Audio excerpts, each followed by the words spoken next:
기도하겠습니다. 하나님, 너무나 감사합니다. 오늘도 저희의 찬양을 받아주시고 영광 받아주시오니 하나님 감사합니다. 이제 찬양에 합당한 삶을 살아갈 수 있도록 성령님 저희 안에서 역사하여 주시옵소서.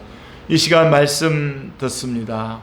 살아계신 주님의 음성을 듣는 가장 귀중하고 복된 시간 되게 하여 주시옵소서.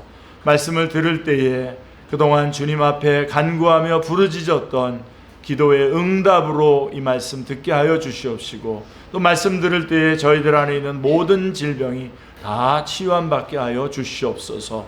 말씀을 알게 해주시고 깨닫게 해주시고 깨달은 말씀 잘 감당하게 해주시고, 또 이 말씀들을 삶 속에 적용해서 열매 맺어 하나님 앞에 영광 돌리게 하여 주시고, 주님 오시는 날까지 전하고 증거하는 귀중한 말씀 되게 하여 주시옵소서. 성령님 역사하여 주시옵소서. 주 예수 그리스도의 이름으로 기도드리옵나이다. 아멘.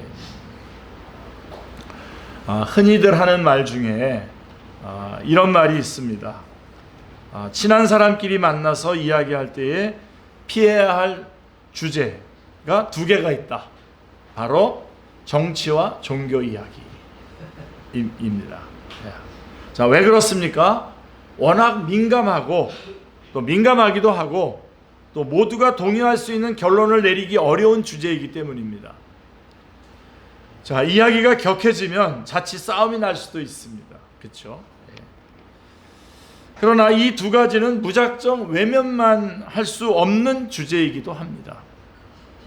왜냐하면 정치와 종교는 우리 삶에서 매우 중요한 영역을 차지하고 있기 때문입니다.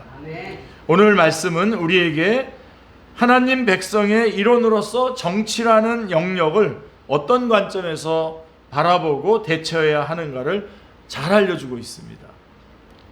자, 우리나라 정부와 위정자들에 대해서 어떤 생각을 가지고 계십니까, 여러분은? 자, 우리는 이 질문에 단순한 대답을 하기가 쉽지 않습니다. 사실상 무정부 상태나 다름이 없는 소말리아와 같은 나라와 비교해 본다면, 아주 민감하지 않은 나라를 선택했습니다. 제가 소말리아와 같은 나라와 비교해 본다면 우리나라 정부의 수준은 아주 높은 수준이라고 할 수가 있습니다.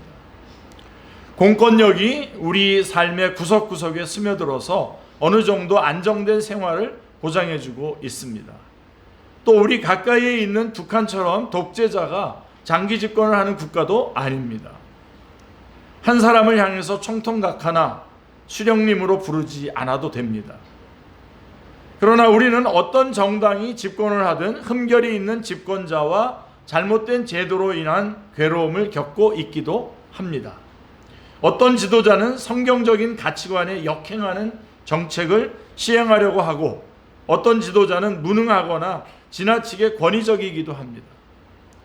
그러다 보니 정치인들에 대한 분노가 쌓이고 더 나아가 정치 자체에 대한 혐오감이 생기곤 합니다. 정치라는 단어만 들어도 얼굴이 어두워지고 사나운 얼굴로 변하는 사람들이 많습니다. 자, 이런 우리들에게 절실히 필요한 것이 무엇일까요? 1절에 보십시오. 1절에 누가 지혜자와 같으며 누가 사물의 이치를 아는 자이냐? 사람의 지혜는 그의 얼굴에 광채가 나게 하나니 그의 얼굴에 사나운 것이 변하느니라 라고 말씀하고 있습니다. 자, 우리에게 필요한 것은 지혜입니다. 지혜는 어두웠던 사람의 얼굴에 광채가 나게 만들 수 있습니다. 지혜는 얼굴에 사나운 것을 부드럽고 온화한 표정으로 변하게 할 수 있습니다.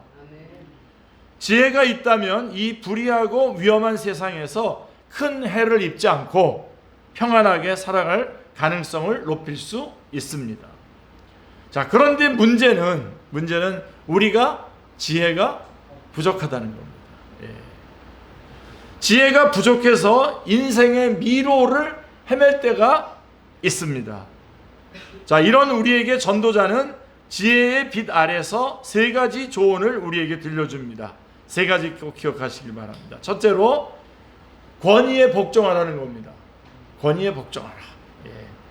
오늘 전도자가 다루고 있는 위정자의 모습은 어떤 모습입니까? 3절 4절 말씀에 보시면 왕 앞에서 물러가기를 급하게 하지 말며 악한 것을 일삼지 말라. 왕은 자기가 하고자 하는 것을 다 행함이니라. 왕의 말은 권능이 있나니 누가 그에게 이르기를 왕께서 무엇을 하시나이까 할 수 있으랴. 예. 왕은 자기가 하고자 하는 것을 다 행합니다. 그게 3절입니다. 아무도 왕이 하는 일에 대해서 토를 달 수 없습니다. 4절 말씀에 말씀하고 있습니다. 이 왕은 강력한 힘과 권위를 가진 전제 군주의 모습에 가깝습니다. 지금 3절 4절에 말하는 그 왕은. 자, 반면에 오늘날 민주주의를 지향하는 국가들은 삼권 분립을 통해서 위정자의 권력을 견제할 시스템을 갖추고 있습니다. 하지만 이건 지금 이상일 뿐이죠, 그죠? 실제로는 다르게 작동하는 경우가 많습니다. 당장 우리나라만 해도 제왕적 대통령제라는 말이 생길 정도로 대통령의 권한이 막강합니다. 대통령이 하고자 하기만 하면 막기 어렵고 그에게 조언이나 바른 말 하는 것이 별 소용이 없는 경우가 많습니다. 꼭 대통령이 아니라 해도 우리는 살면서 곳곳에서 대통령과 같은 사람들을 만나게 됩니다. 누가 있습니까? 예를 들면 회사의 사장님.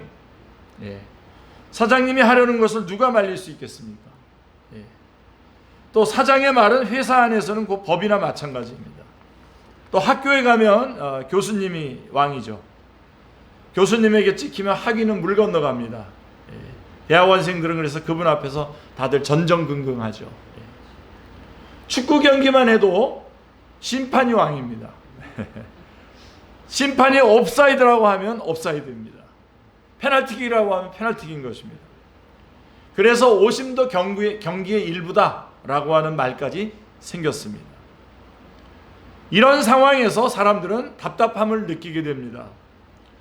나도 생각이 있고 내가 원하는 것이 이루어지지 않는 것을 보면서 좌절감과 분노를 느끼게 됩니다. 그 결과 모든 것을 확 뒤집어 버리고 싶은 마음이 들기도 합니다. 혁명이나 반란을 일으키는 것이 최선책이 아닐까라고 하는 생각을 하게 됩니다. 이런 우리에게 전도자는 다음과 같이 조언합니다. 2절과 3절 앞부분 제가 다시 한번 읽어보겠습니다. 내가 권하노라 왕의 명령을 지키라. 왕의 명령을 지키라. 이미 하나님을 가리켜 맹세하였습니다. 왕 앞에서 물러가기를 급하게 하지 말며 악한 것을 일삼지 말라라고 말씀하고 있습니다. 전도자는 먼저 왕의 명령을 지키라고 조언합니다. 일단 기본적으로 왕이 명령한 것은 따르고 순종하는 태도를 갖추라는 말입니다. 그리고 왕 앞에서 물러가기를 급하게 하지 말라고 합니다. 이것은 왕 앞에서 기본적인 예의와 신중함을 갖추라고 하는 뜻입니다. 그리고 마지막으로 악한 것을 일삼지 말라고 합니다. 이 말은 왕에 대한 반역을 꾀하지 말라는 말입니다. 자, 위에 있는 권위에 이렇게 복종하는 일은 생각보다 쉽지 않은 일입니다. 수시로 부글부글 끓어오르는 마음을 억제해야 하기 때문입니다. 자, 그럼에도 불구하고 우리가 왜 이렇게 해야 합니까? 왜 이렇게 해야 됩니까? 첫째로 하나님께 우리가 맹세했기 때문입니다. 아멘. 하나님의 백성은 하나님의 다스림을 받겠다고 맹세한 사람입니다. 그런데 하나님은 이 세상을 통치하실 때 어떻게 통치하십니까? 자신의 대리인으로 위정자를 세워서 우리를 다스리십니다. 여러 가지 하나님이 세우신 권위를 통해서 질서가 유지되게 하시고 자신의 섭리를 이 땅 가운데에 펼쳐나가십니다. 그러므로 위에 있는 권세에 복종하지 않는 것은 하나님의 주권에 대한 불신과 감사하지 않는 태도를 보여주는 것입니다. 우리 예수님도 가이사의 것은 가이사에게, 하나님의 것은 하나님에게 라고 마태복음 22장 21절에서 말씀하심으로써 정부를 존중하는 것과 하나님을 존중하는 것이 함께 간다는 것을 가르쳐 주셨습니다. 하나 기억하시고요. 그 다음에 또 우리가 왜 그렇게 해야 되냐? 불행을 예방할 수 있기 때문입니다. 5절 뒷부분에 보시면 명령을 지키는 자는 불행을 알지 못하리라 라고 말씀하고 있습니다. 축구 선수가 여러분 심판 면전에서 소리 지르면서 뭐 욕까지 하면서 항의를 하면 어떻게 될까요? 당장 퇴장이죠.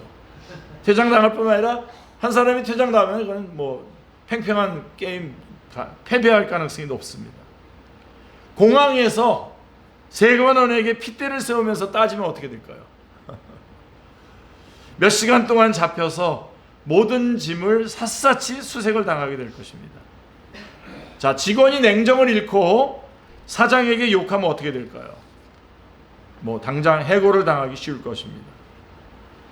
모두 다 자기 자신을 쓸데없이 불행하게 만드는 일입니다. 얼마나 어리석은 일입니까? 그러나 전도자의 조언과 충고대로 권위를 인정하고 존중하면 스스로를 불행하게 만들 일을 사전에 예방할 수 있습니다. 그리고 또 우리가 왜 그렇게 해야 되냐면 모든 통치자 위에서 하나님이 다스리고 계시기 때문입니다. 네. 7절에 보십시오. 사람이 장래일을 알지 못하나니 장래일을 가르칠 자가 누구이랴? 라고 이렇게 말씀하고 있습니다. 사람이 장래일을 알지 못합니다. 여기서 사람 중에는 위정자들과 통치자들도 당연히 여기에 포함되는 것입니다. 아무리 나는 새도 떨어뜨릴 수 있는 권세를 가진 왕이라고 할지라도 자기 미래를 알지 못합니다. 당장 오늘 막강한 권력을 휘두르다가 내일 죽을지 모릅니다. 이런 면에서 참 겸손해야 됩니다. 왕은. 아멘. 자, 그러면 누가 장래일을 알고 있습니까? 오직 하나님만이 아십니다. 아멘. 왕들 위에 진짜 왕이신 하나님이 온 세상을 다스리고 계시기 때문입니다. 아멘. 그래서 우리는 하나님께서 세우신 왕 순종해야 됩니다. 그러므로 만약 권력자들이 잘못을 하고 있다면 그에게 권세를 위임하신 하나님께서 마냥 내버려 두시지 않을 것입니다. 믿습니까, 여러분? 이거 안 믿는 그리스도인들이 많더라고요. 때가 되면 하나님께서 직접 심판하실 것입니다. 사울 왕도 아합 왕도 하나님이 다 친히 심판하셨습니다. 그렇기 때문에 우리는 권력자들에 대한 심판을 그들보다 더 위에 계신 하나님께 맡길 수 있습니다. 궁극적인 판단은 하나님께서 하실 터이니 우리는 우리의 의무와 역할에 충실하는 것이 먼저입니다. 우리는 때로 윗사람 때문에 답답하고 화가 나고 다 때려치우고 싶을 때가 있습니다. 설령 그렇다고 할지라도 내 감정만 앞세우는 것은 지혜가 아닙니다. 전도자의 가르침대로 우리가 위에 있는 권세는 하나님이 세우신 것임을 인정하고 그 권위를 존중하고 따르며 살기를 기도합니다. 그래서 첫 번째 이 권위에 대해서 순종하라는 것입니다. 일단. 그 다음에 우리가 두 번째로 생각해야 되는 것은 더 중요합니다. 하나님을 경외하라는 것입니다. 하나님을 경외하라. fear. 두려워하라는 겁니다. 우리는 앞에서 위에 있는 권세는 이 땅의 질서 유지와 우리의 유익을 위해 하나님께서 세우신 것을 보았습니다. 권세자가 이런 역할을 수행하는 한 그의 권력은 정당성을 충분히 인정받을 수 있습니다. 인간 사회 어디서나 정당한 권위는 존중을 받고 보호를 받을 필요가 있습니다. 그러나 절대 권력은 어떻게 되죠? 절대 부패한다는 말이 있습니다. 그래서 권력자가 한번 권력을 쥐게 되면 그 힘으로 선한 일을 할 수도 있지만 반대로 악한 일을 저지를 수도 있습니다. 한번 맛보면. 어떤 악한 일을 합니까? 9절 말씀해 보십시오. 내가 이 모든 것들을 보고 해 아래에서 행하는 모든 일을 마음에 두고 살핀즉 사람이 사람을 주장하여 해롭게 하는 때가 있도다 라고 이렇게 말합니다. 앞에 있는 사람이 사람을 주장하여 해롭게 하는 일인데 앞에 사람은 권력자를 말하는 겁니다. 권력자. 그리고 뒤에 사람은 힘없는 시민을 가리킵니다. 권력자가 힘없는 시민들을 해롭게 하는 때가 있다는 것입니다. 권력자가 힘없는 시민들에게 심각한 해를 끼치거나 심지어는 잔혹한 학살극을 벌이는 경우도 종종 있습니다. 우리나라의 근현대사도 이런 비극적인 사건들이 적지 않게 벌어졌던 적이 있습니다. 지금 지구촌 어디에선가는 이런 일이 벌어지고 있을는지도 모릅니다. 자, 왜 이런 일들이 자꾸 일어날까요? 11절에 보십시오. 악한 일에 관한 징벌이 속히 실행되지 아니하므로 인생들이 악을 행하는 데에 마음이 담대하도다. 이겁니다. 악한 일에 관한 징벌이 속히 실행되지 않기 때문입니다. 대부분 권력자들이요, 처음에는 조심을 합니다. 조심을 하고 겸손하죠. 그러다가 한번 선을 넘는 행동을 했는데 아무 일도 일어나지 않는 것을 봅니다. 그 다음부터는 담대함이 생겨서 함부로 마구 선을 넘게 됩니다. 악을 행하는 데에 전혀 꺼리낌이 없어지게 됩니다. 폭정을 휘두르다가 결국 국민의 삶을 불행으로 몰아넣습니다. 이 모습을 보고 우리는 시험에 들 수 있습니다. 하나님이 정말 살아계실까? 하나님이 정말 우리의 일에 관심을 가지고 계실까? 이런 회의와 불신이 들어오기 쉽습니다. 하나님은 이 땅의 현실에는 아무런 관심이 없으시고 저 하늘 위에서 뒷짐만 짓고 계신 것처럼 여기기가 쉽습니다. 자, 그러다 보면 내가 하나님의 말씀에 순종하고 하나님을 믿고 사는 것이 무슨 의미가 있을까? 나도 그냥 세상의 흐름에 내 몸을 맡기고 처세술이나 익혀서 내 유익이나 챙겨야겠다 라고 하는 이런 결심을 하게 될 수도 있습니다. 자, 그러나 여러분, 전도자는 우리에게 다음과 같은 정반대의 조언을 합니다. 12절하고 12절 뒷부분하고 13절을 보십시오. 또 내가 아노니 하나님을 경외하며 그를 경외하는 자들은 잘 될 것이요 악인은 잘 되지 못하며 장수하지 못하고 그날이 그림자와 같으리니 이는 하나님을 경외하지 아니함이니라. 자, 전도자는 아무리 현실이 우리를 흔들어도 끝까지 하나님을 경외하라고 조언합니다. 끝까지. 그리고 하나님을 경외하는 자들은 잘 될 것이라는 약속과 하나님을 경외하지 않는 악인은 결국 잘 되지 못할 것이라는 경고를 줍니다. 하나님 무시하고 행하는 정치인들 많잖아요. 우리는 실제로 하나님을 경외하는 사람이 잘 되고 악인이 망하는 것을 경험하곤 합니다. 하지만 늘 그런 건 아니에요. 경험은 때로는 우리에게 정반대의 현실을 목도하게 만들기도 합니다.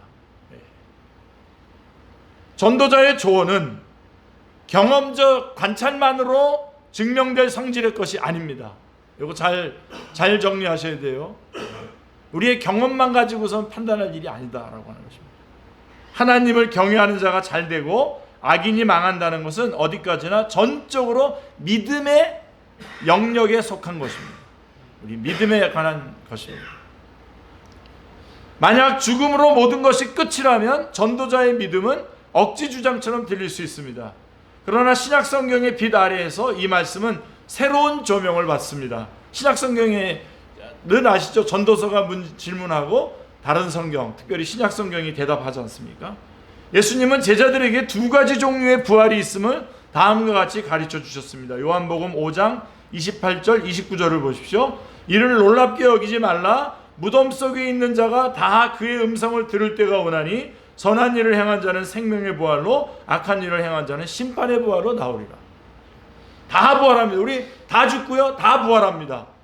다 부활하는데 선한 일을 행한 자는 생명의 부활로 악한 일을 행한 자는 심판의 부활로 나온다. 부활하는데 심판받으려고 부활해요. 그래서 영원한 지옥에 가게 돼요. 선한 일을 행한 자는, 예수님을 믿고 구원받은 자들은 부활해서 영원한 천국에 들어가게 되는 거죠. 하나님을 경외하며 선을 행한 사람은 생명의 부활로 나올 것입니다. 그러나 하나님을 경외하지 않고 악을 행한 사람은 심판의 부활로 나올 것입니다. 예수님의 부활이 장차 이와 같은 두 종류의 부활이 있을 것임을 보증하고 있습니다. 여기를 우리는 붙잡고 있는 것입니다. 아멘. 여러분, 죽는 것이 끝이 아닙니다. 죽음 너머에도 삶이 있습니다. 아멘. 자, 그러므로 중요합니다. 그러므로 우리는 위에 있는 권세자들의 복종하되 복종하되 혹시 그들이 악을 저지르게 된다면 절대로 그 악에 동참해서는 안 됩니다. 예. 절대로 그 악에 동참해서는 안 됩니다. 뭐 예배를 못 드리게 한다든가, 이건 뭐 피투지게 싸워야 되죠. 권력자들이 사람을 주장하여 해를 끼치는 일을 하려 든다면 구약의 선지자들처럼 하나님의 이름으로 책망하는 것이 필요합니다. 또한 그들이 하나님이 정해주신 정당한 범위를 넘어서서 우리의 신앙마저 간섭하고 방해하려고 든다면 분연히 저항할 필요가 있습니다.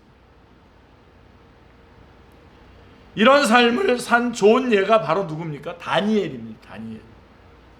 다니엘은 여러 왕조를 거치면서 총리로서 제국의 왕들에게 충성을 다했습니다. 그러나 하나님의 백성으로서 정체성을 부인하도록 요구받을 때에는 목숨을 내걸고 끝까지 저항했습니다. 왕의 요구가 선을 넘음으로 그 정당성을 잃었기 때문입니다. 하나님을 경외하지 않고 악을 행하는 자는 잠시 동안 잘 되는 것처럼 보여도 결국에는 망할 것입니다. 반면에 하나님을 경외하는 백성은 잠시 고난을 겪지만 결국에는 잘 될 것입니다. 할렐루야. 이것이 성경의 일관된 메시지입니다. 처음부터 끝까지 이 메시지엔 변함이 없습니다. 그렇기 때문에 항상 우리 그리스도인들에게 요구되는 것이 인내입니다. 기다리는 겁니다. 하나님의 때를. 그것이 지금이 아니면 우리가 부활했을 때 또 확인할 수 있는 것이죠. 우리가 세상이 어떻게 돌아가든 꿋꿋하게 하나님을 경외하는 믿음으로 살 수 있기를 기도합니다. 그래서 위에 있는 권세에게 순종해야 되고요. 또 하나님을 두려워해야 됩니다. 그리고 세 번째로 이제 오늘 이 말씀이 좀 여러분들이 좀 더 붙잡으셔야 될 말씀입니다. 즐거워하라는 겁니다. 즐거워하라. 우리는 하나님의 백성이 궁극적으로 악에 승리할 것을 믿습니다. 아멘. 자, 그러나 이 일은 지금 당장 100% 실현될 일은 아닙니다.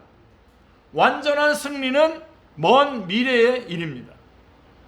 그날이 오기까지 우리는 어떤 현실을 목도할 수밖에 없습니까? 14절에 보면 이렇게 나와요. 세상에서 행해지는 헛된 일이 있나니 곧 악인들의 행위에 따라서 벌을 받는 의인들도 있고 의인들의 행위에 따라서 상을 받는 악인들도 있다는 것이라 내가 이르노니 이것도 헛되도다.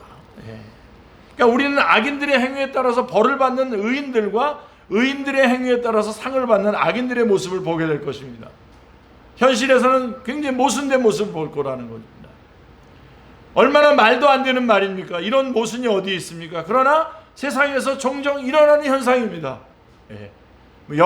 몇 가지 예를 들려면 지금 바로 현실 앞에서 여러 가지 예를 들 수가 있습니다만은 괜히 민감한 것에 휘말리기 싫어서 말을 못 하겠습니다. 우리를 우울하게 만드는 일이 얼마나 많습니까 지금? 너무나 많습니다. 이런 우리에게 전도자는 다음과 같이 특별한 대안을 제시합니다. 15절 말씀 여러분 붙잡으십시오. 이에 내가 희락을 찬양하노니 이는 사람이 먹고 마시고 즐거워하는 것보다 더 나은 것이 해 아래에는 없습니다. 하나님이 사람을 해 아래에서 살게 하신 날 동안 수고하는 일 중에 그러한 일이 그와 함께 있을 것이다. 수고도 하지만 또 즐거운 일도 있다 이겁니다. 전도자는 희락을 노래합니다. 그는 권세 있는 왕들과 악인이 아무런 처벌도 받지 않는 세상에서 어떻게 살 것인가라고 하는 질문에 즐겁게 지낼 준비를 합시다 라고 대답을 합니다. 목사님, 이거 지금 이게 맞는 거예요? 이렇게 해도 돼요? 대통령이 저래도 됩니까? 국회의원들이 저러면 됩니까? 라고 이렇게 물어볼 때에 전도자는 뭐라고 대답하냐면 자 여러분 우리 즐겁게 삽시다 이렇게 대답을 하는 거예요 지금. 어찌 보면 마치 동문서답과 같은 것처럼 들립니다. 물론 희락이 삶의 모든 질문에 대한 완벽한 대답이 될 수는 없습니다. 정치와 권력관계를 중심으로 한 복잡다단한 현실을 다 설명해 주지 못합니다. 그냥 즐겁게 있는 것이. 하지만 우리가 꼭 여러분 완벽한 대답을 얻어야만 합니까? 우리는 꼭 완벽한 대답을 얻어야 됩니까? 그래야만 즐겁게 살 수 있을까요? 그렇지 않습니다.